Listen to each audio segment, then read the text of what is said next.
Hi guys! Good morning and welcome back to our channel! Good morning ulit! Yes! So in this video, pag-uusapan naman natin ang aming cost of living dito sa Canada. Wow. So madalas nating sinasabi, diba, mataas ang cost of living dito sa Canada. So gaano ito katotoo?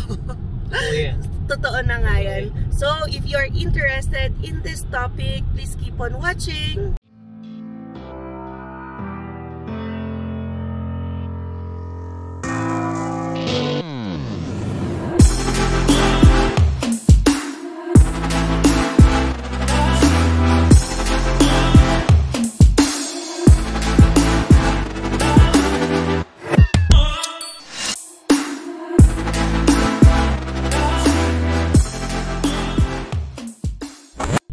Guys, another day na naman ang ating car vlog. Another vlog dito sa aming kotse. Kasi wala talaga kami guys time, pasensya na. Oo. Kaya feeling ko sawang-sawa na kayo sa background namin. Pero okay lang yan. Today naman iiba yung topic natin, which is cost of living. So mutik ko na nga ito makalimutan kasi noong 2022 meron tayong video for cost of living 2023. So ngayon, ayan, muntik nang matapos ang taon. Hindi pa pala tayo nakakapag cost of living. Pero yun nga, syempre, bawat taon kasi iba-iba yung ganap natin. Noong una, international student tayo. Tapos nakatira tayo sa one bedroom apartment. Tapos hindi nag-work yung isa. And then next year, ayan, patapos na tayo sa school. Tapos lumipat ng work si Alwin. So yung mga ganon, makikita nyo din yung changes at pagtaas din ng ating cost of living dito sa Canada. So, ayan na, i-review na rin natin yung kung magkano ba yung cost of living natin nung unang year ng pagdating natin dito sa Canada. Baka mapawaw sila yan. Naku, guys, i-condition nyo na yung mind nyo na mataas talaga yung cost of living. Tapos, hindi ko nga rin alam paano namin nakakaya. Basta ito na pag nagko-compute, wow, ganito pala kalaki. So, kung makikita nyo yung cost of living video namin noong 2022, I think nasa 3,100 plus yung aming cost of living. Yan, for 2022. And then, noong 2023, which is last year, ang cost of living na namin ay nag-jump kasi lumipat na rin tayo ng bahay, ng apartment, I mean, at syempre, increase na naman yun. And increase din ng ating mga gastusin, mga bills. So, naging 3,863. Nag-jump ilan? 700? Oo, yan. Nasa 700 din. So, ngayon, kaya 2024, magkano yung jump? Walaan nyo. Panoorin nyo guys hanggang dulo. Oo, kasi hindi ko pa masasabi dahil hindi pa ako nagko-compute. Napaka-raw nito. So ngayon pa lang din namin ika-categorize ang ating mga cost of living ngayong taong 2024. Pero disclaimer lang guys, no? Hindi ito eksaktong total nung aming cost of living. Estimate, lalo na sa mga bills, yan, lalo na sa mga groceries mamaya. Pero ito eksakto to. Unahin na natin ang rent. Yan. So, yan, sakto yan. Yan, sakto ito. So, ang rent namin for this year is 1,900. 1,900 para ka na rin nagmo-mortgage. Pero ano na rin natin guys, kwento na natin. Yung 1.9 guys is 3 bedroom yun, basement. Actually hindi siya basement Lower suite siya. Yan. So tatlong bedroom yun. Oo.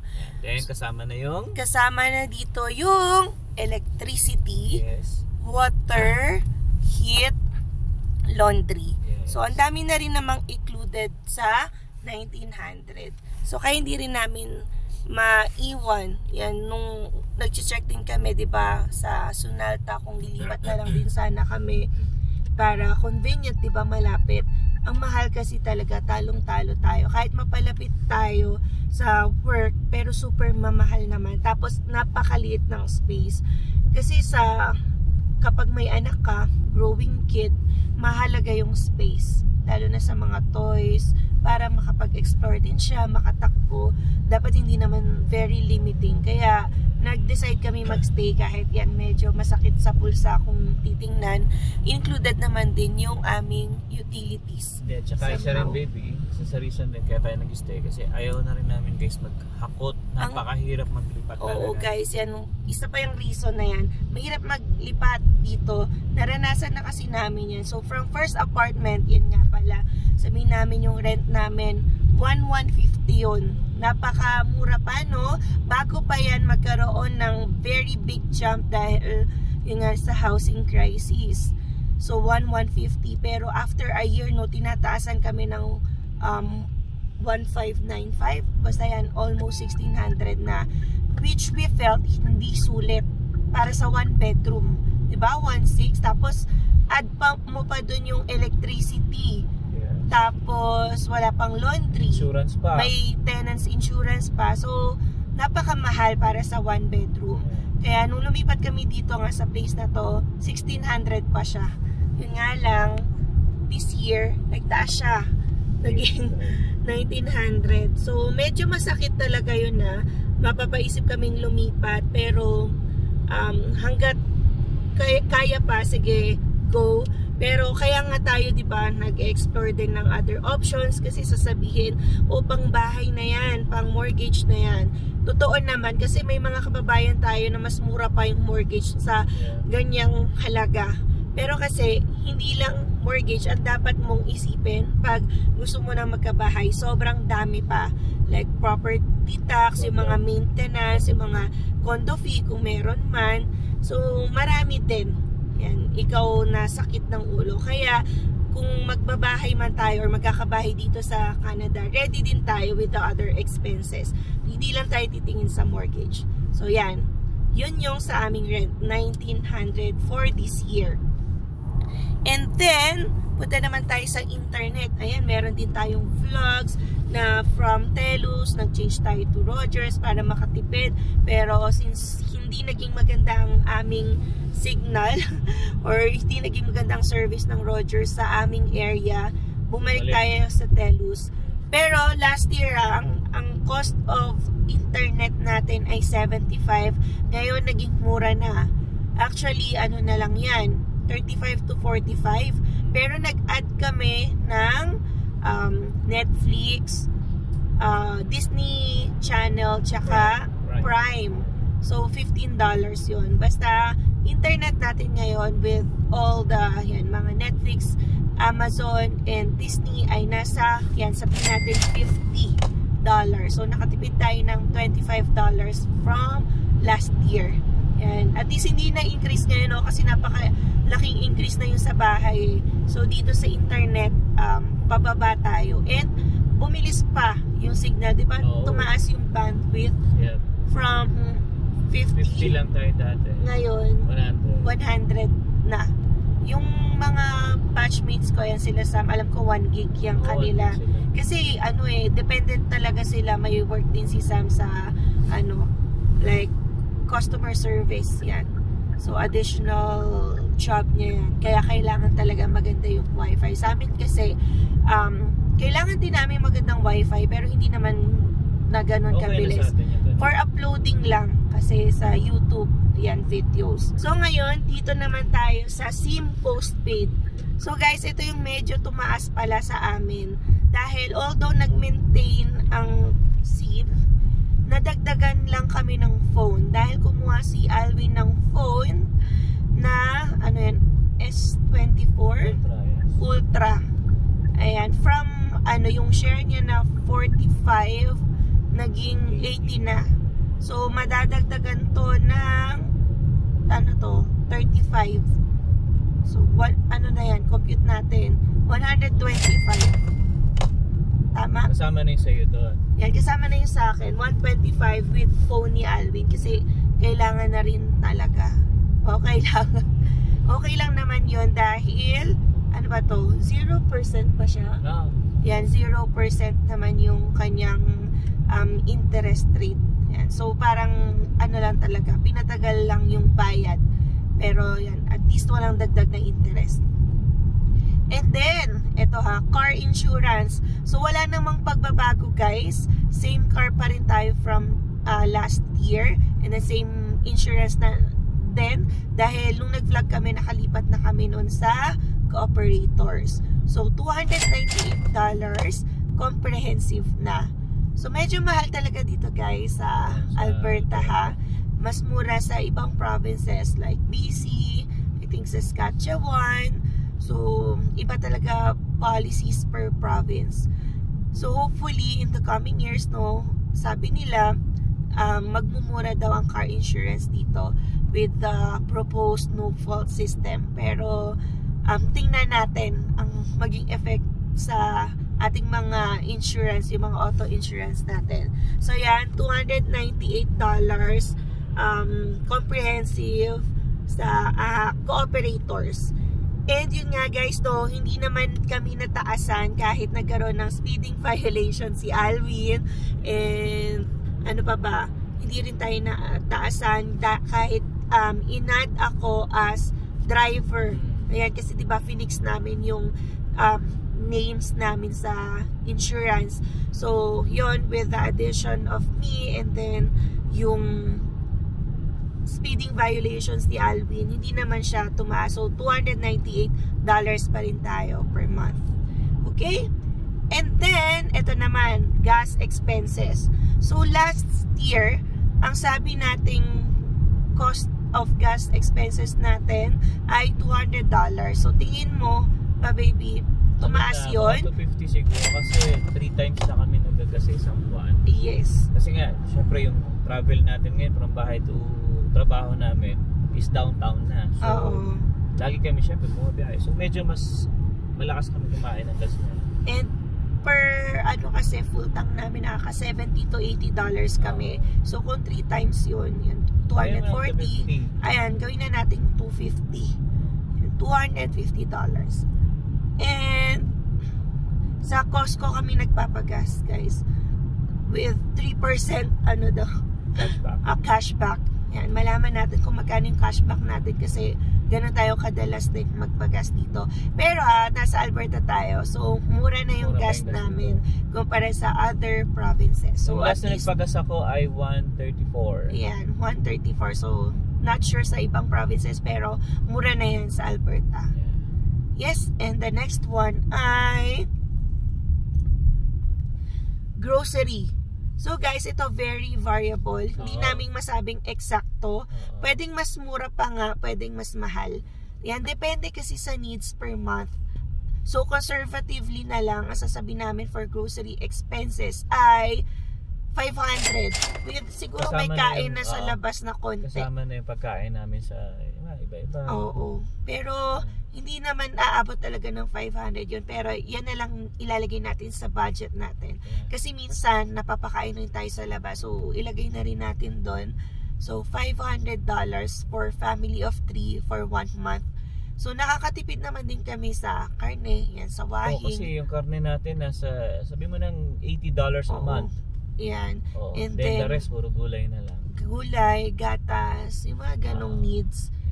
And prutas, ano pa ba?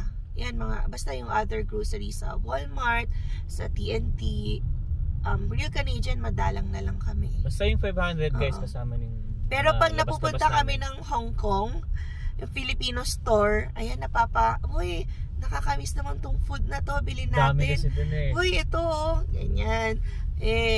Hindi biro ang mga Pinoy foods dito. Grabe. Kaya, kunwari, ensaymada pa lang, mahal na. Pero kung nag-crave ka, ayan, kukunin ko talaga yan. So, minsan lang din naman. And then, the next one, ito daycare. So, last year, 0 yung nilagay ko pala dito, guys. Kasi ito yung schedule namin na nag-aaral ako, tapos naka-night shift si Alvin. Gabi pa ako sa work. So, hindi nagdi-day home or daycare si Zion. Palitan kami. So, 0 kami doon. Pero ngayon, di ba, as what you can see, balik daycare si Zion. And magkano yung daycare niya? $250.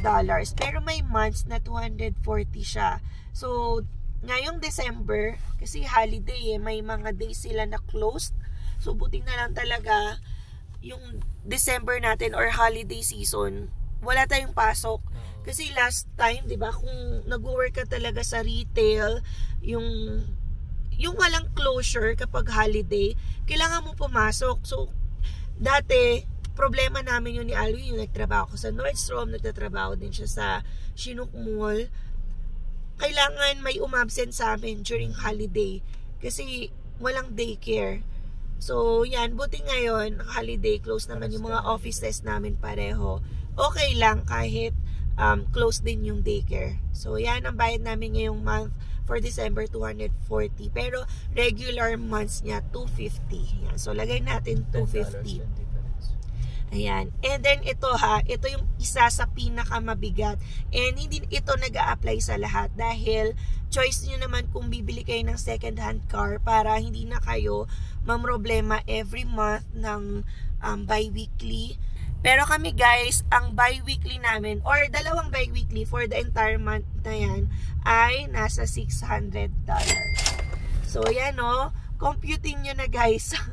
So yung car pala namin dito, kinuha last year ay 2022 Hyundai Santa Fe Preferred. So yan, okay naman siya guys. Wala pa kami nagiging problem so far. Hindi yung reason kaya rin kami guys kumuha talaga ng hindi naman siya brand new. Na okay pa. Na talagang wala kang iisiping problema. Hindi katulad ng mga iba, may kilala ako bumili, nagkaroon ng tagas yung makina. Di ba, maraming issue kasi matagal na. So, nabili namin talaga to sa dealership mismo. At least para hindi ka nakakabakaba. Kasi, dung unang car namin, Dodge Journey, nabili lang namin yung super mura. Pero okay pa rin yun. Oo, 4,000, ganyan. Tapos, okay rin naman, kaya lang with yung mileage na rin, tas ang tagal na 2009 pa yon. Kung biyahe kami ng biyahe sa Banff, yan sa nakarating pa tayo ng Radium, sa British Columbia. Parang so nakakatakot din guys. Nakakatakot din yan. Although mo naman inaalagaan mo, pwede mo rin masabi, di ba, yung problema.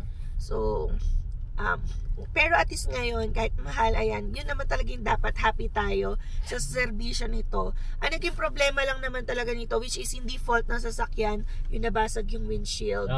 Tapos nag-crack din yung windshield dito. Ay, hindi naman natin kasalanan. Oo, so yan, it happens talaga. Alam niyo yung pag sa Calgary, may mga times na may tatalsikan ka ng stone, so magka-crack yan. Tapos dito, binasag ng New Year. Nang nakawan to ng New Year. Oo. So, may mga ganong instances, pero hindi naman na, problem nung sasakyan. Problem na siguro ng security yon. So, kaya nga, sa wish natin, in the later years, ay magkagarahe naman tayo para protected rin tong sasakyan na to. So, yan, ang ating cost of living. Teka, computein muna natin. And ito guys, bago natin kalimutan pala, meron din kaming life insurance. So, kumuha kami with investment na rin dahil somehow ganun din yung plan namin sa Philippines eh. Meron kaming Pru-Life, Sun Life. So, at least ito, forced investment nung mapipilitan kami mag-allot ng certain percentage na hindi namin nalalaman, nakakaipon na pala kami. Ganun din sa aming Sun Life and Pru-Life sa Philippines before. So, eto nga, $500 a month kami. Tatlo na kami nun. So, in total guys napakalaki na to. Magkano? Tsan-tsararan! Sa aking computation, it's ito nga pala, last year, nasa 3,800 tayo. And then 2022, 3,100. So ngayon, kumataginting na 4,473. Wow. Yan, kaya sabi ko sa inyo guys, hindi ko rin alam paano namin nakakaya. Ang laki kasi, ang laki talaga. Parang kulang na yan talaga sa sweldo ng isang tao. So dapat talaga magtulungan yung mag-asawa. And hindi lang dependent sa salary or income. So, ano ba? 4-4? 4-4. Paano ba natin nakakaya yan? Wala pa tayong mortgage sa bahay. Naman tayo, Ayun nga. So, yun, sa makikita nyo sa ibang videos, yan, very thankful tayo na meron tayong YouTube channel na tumutulong din sa atin every month. Yan, kahit groceries. And then, meron din kaming copy trading. Yung sa forex namin, forex related things. Pero may video din kami para hindi ma-saturate tong channel na to. Yung YouTube channel pala namin na Mulawin Trader. So kung gusto nyo malaman kung ano yung side hustle na yun, visit nyo lang yung Mulawin Trader channel. So hindi ko na nga na-uploadan yun ever since talaga nag-start na rin tayo ng articling. So, kaya i-visit nyo na lang din yung old videos namin.